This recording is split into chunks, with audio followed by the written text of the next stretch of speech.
melihat dari dua perspektif yang berbeda.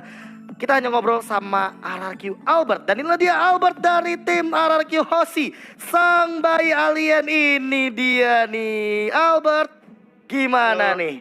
Udah dapet title bayi alien. Menurut kamu, ini aku pertanyaan pertama aku langsung to the point. Kamu layak gak sih dipanggil bayi alien kayak gitu? Nah, Albert silakan. Ya belum lah, masih jauh skillnya. Oh, belum? Belum. Gila, masih jauh skillnya. Lihat, Albert yang kita akuin aja, para caster, para analis, bahkan mungkin beberapa player lain tuh udah bilang kayak ini nih calon-calon cikal bakal alien nih. Ternyata Albertnya masih down to earth. Apa nih, berarti kalau misalkan udah bisa dipanggil alien nanti pas udah angkat piala MPL kah Albert? Ya mungkin, ya harus juara dulu lah. Baru deketin. udah cukup sebenarnya. Oke Albert, kalau misalkan udah juara baru bisa dipanggil alien. Berarti deal ya? Albert boleh dipanggil alien setelah Albert mengangkat Piala MPL Indonesia season ke-6. Deal?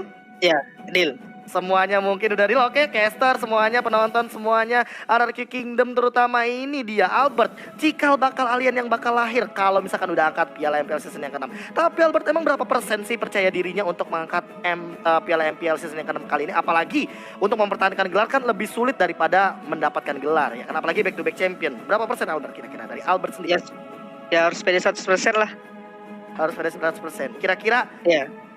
Apa ya, kendalanya apa sih yang membuat Albert ini mungkin nantinya ya, ini kan kita ngomongin masalah case terburuk yang nantinya bakal membuat Albert kesulitan untuk mendapatkan title tersebut?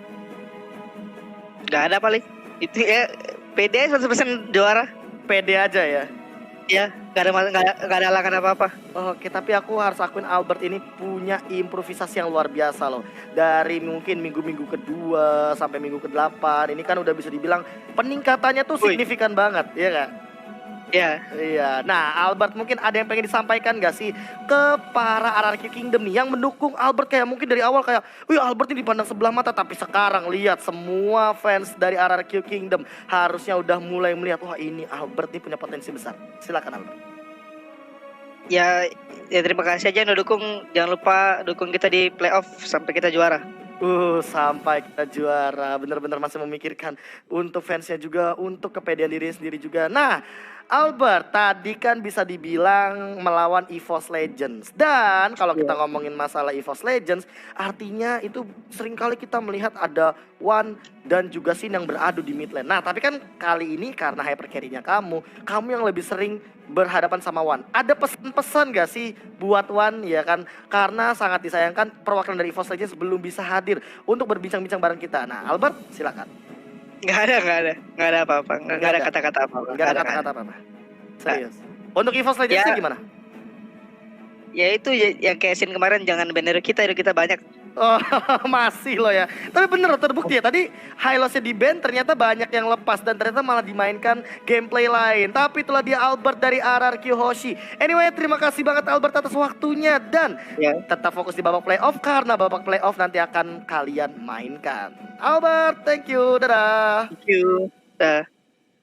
Dan itulah dia Albert dari Bali loh teman-teman, lihat, bayangkan dia nggak dari Jabodetabek, dia dari Bali jauh-jauh datang ke Jakarta untuk menunjukkan potensi terbaiknya. Karena sesuai yang tadi Albert bilang, dia belum mau dipanggil alien, belum mau dia. Bayi alien aja dia masih kayak menganggap enggak lah, masih jauh lah. Tapi kalau Albert nanti bisa ngangkat piala MPL barulah dia mau dipanggil alien. Oke, itu mungkin bakal bisa jadi salah satu catatan kita untuk jadi fun fact juga. Dan kita sesaat lagi akan menuju ke Nemo segmen. Dan siapa yang bakal mengisi di Nemo segmen? Inilah dia, EVOS G.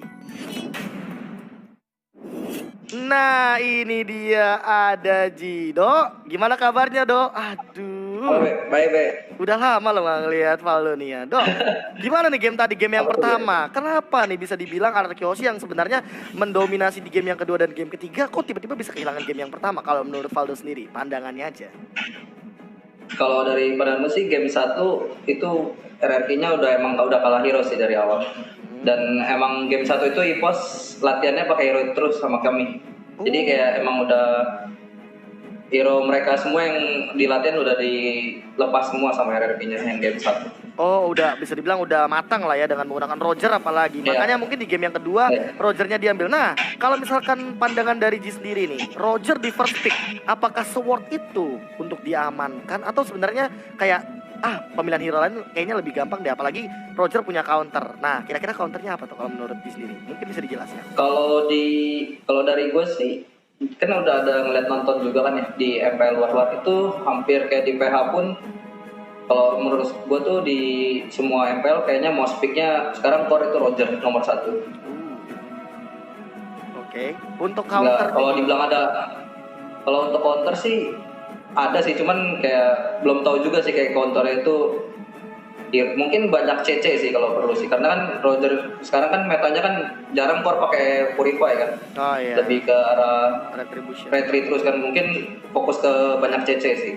Oke, fokus ke banyak CC. Nah, kalau menurut pandangan G sendiri nih, melihat tadi EVOS Legends kalah di game yang kedua dan game yang ketiga, faktor apa yang membuat EVOS Legends harus menahan kekalahan? Padahal ini El Clasico-nya benar-benar panas, dan ternyata walaupun dengan keunggulan di awal game di game yang pertama, game kedua, game ketiganya, benar-benar RRQ malah melakukan kayak comeback yang luar biasa. Faktornya mungkin ada di misplay doang sih kalau menurut gue sih, soalnya kalau kami kan biasa kan ada latihan bareng terus kan ya, mereka kayak ya kadang imbang, kadang mereka buat nyoba-nyoba meta juga sih. Mungkin ada misplay aja sih yang di luar perkiraan mereka. Oke, misplay yang bisa dibilang emang nggak sesuai plan lah ya. Oke, tapi itulah dia EVOS G, dan juga terima kasih atas waktunya G. Nanti kita bakal berbincang-bincang lagi kalau misalkan ada waktu dan kesempatan. Anyway, itulah dia Nimo segmen, dan dadah G. Thank you.